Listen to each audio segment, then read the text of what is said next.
Time skipping can really throw off your continuity when it comes to figuring out how old you are. Time travel!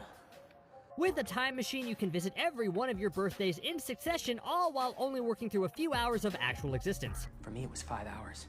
Regardless of the ability to live in next Tuesday or last year, if you want to do some conquering, you'll need time to conquer. This is an ability that Kang comes by naturally. I know it all. And I've seen it all. In the time he's from, lifespans are longer, so even though he's pushing 70s, he's got the body of a man in his 30s. While it's not technically immortality, with his longer lifespan and cross-time doppelgangers, it can seem to the conquered that he's not only immortal, but everywhere. When you want to play with the big boys, you're going to have to pack a powerful swing. You don't need to match the Hulk with his ability to lift over 100 tons, a number that's way over if he's angry. And I'm always angry. for those who aren't born with the strength like the Asgardians, or granted strength through chemistry like Captain America or the Hulk, then you have two choices. One is get really good at jumping up on people's shoulders and bringing them down Black Widow style, or get yourself one of those power suits. With literal centuries to study, Kang has looked at the best options and he went with power suit. No need to go all Hulkbuster though, keep things simple. Kang's suit allows Kang to lift up to 5 tons, which it may not sound like a lot, but you know, how many tons can you lift?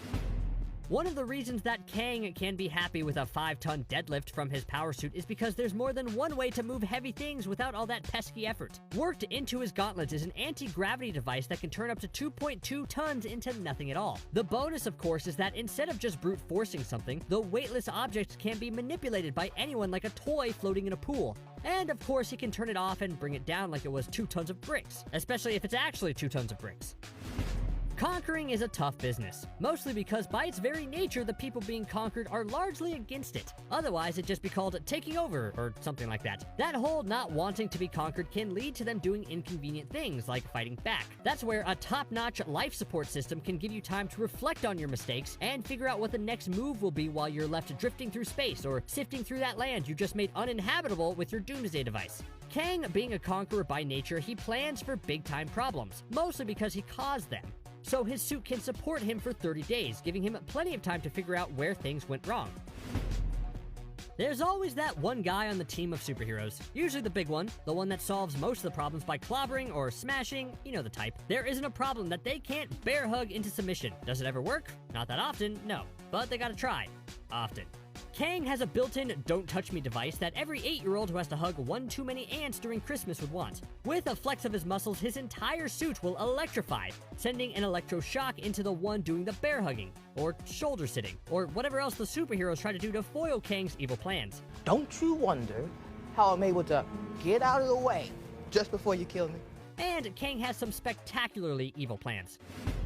No matter how complex or evil your evil plan is, someone is going to crack it and then they're going to want to have a discussion about it. A discussion with fists and lasers and whatever else the heroes can throw at you. When it comes time, you're going to want some blasty stuff of your own. In this case, Kang keeps it simple. And of course, he wants to do it in the way that lets you know how little you actually mean to him in the process. Kang's power suit can generate concussive blasts like thousands of pounds of dynamite. Because when you're as bad a guy as Kang, you're going to annoy some power players and you don't want to come up short. For that extra level of flair, these building-level concussive blasts come out of his fingertips. That way, you can casually point at the thing you want to not exist anymore.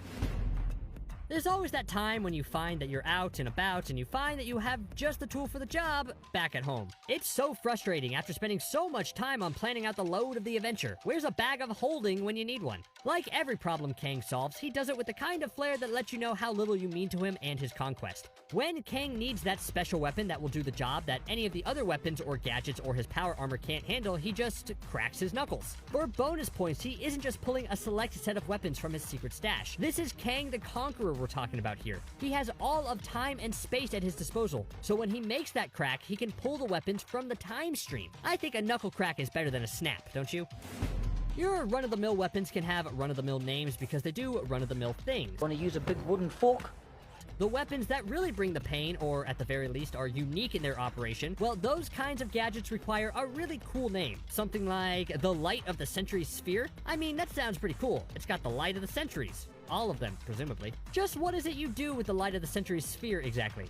Well, he's only used it a couple of times, but when he has, it's proven pretty powerful. He used it to bring the Avengers forward in time to his home turf in 4000 AD. Once there, he also used it to hold Tony Stark prisoner. If that doesn't make it sound cool enough, Kang at some point figured out that if he was going to succeed, he'd have to get rid of the Hulk. A lot of people tend to think that. He didn't plan on using the sphere directly, but rather a time storm, because why not? But as destructive as the time storm was, the sphere remained, because it has a cool name. Cool names make all the difference. One of the things that makes Ultron such a formidable foe for the Avengers is that you're never really killing Ultron. You're just destroying the last thing that he put his latest program in. Unlike you and me, who forget to save projects all the time, you do that too, right? It's not just me losing hours of work to the spinning beach ball of death, right? Tell me I'm not alone, please. Ultron saves constantly and even creates a backup, so you're never really rid of him. Well, Kang wanted in on that sweet, sweet resurrection action, so he rigged it. His helmet was rigged to transfer his consciousness to another host in the event of his death. How did he pull it off? How else? Nanotechnology. If it's small, it can do anything.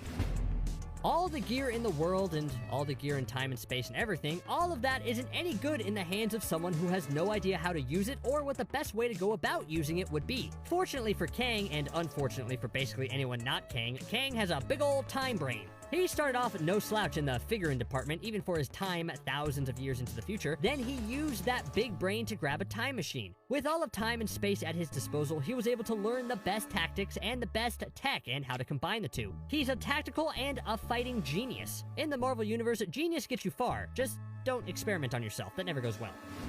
All of this stems from the really big power, the backbone that Kang builds his various empires on, his command of time and space. Rather than using that access to fly around in a blue box trying to impress people who just go through time the normal way with how smart he is, he uses it to acquire all the tools he needs to conquer land up and down the timeline, from ancient Egypt to the far-flung future. He's so into conquering, he's used his access to time and space to conquer all the other Kangs in all the other timelines. And that's why they call him the Conqueror.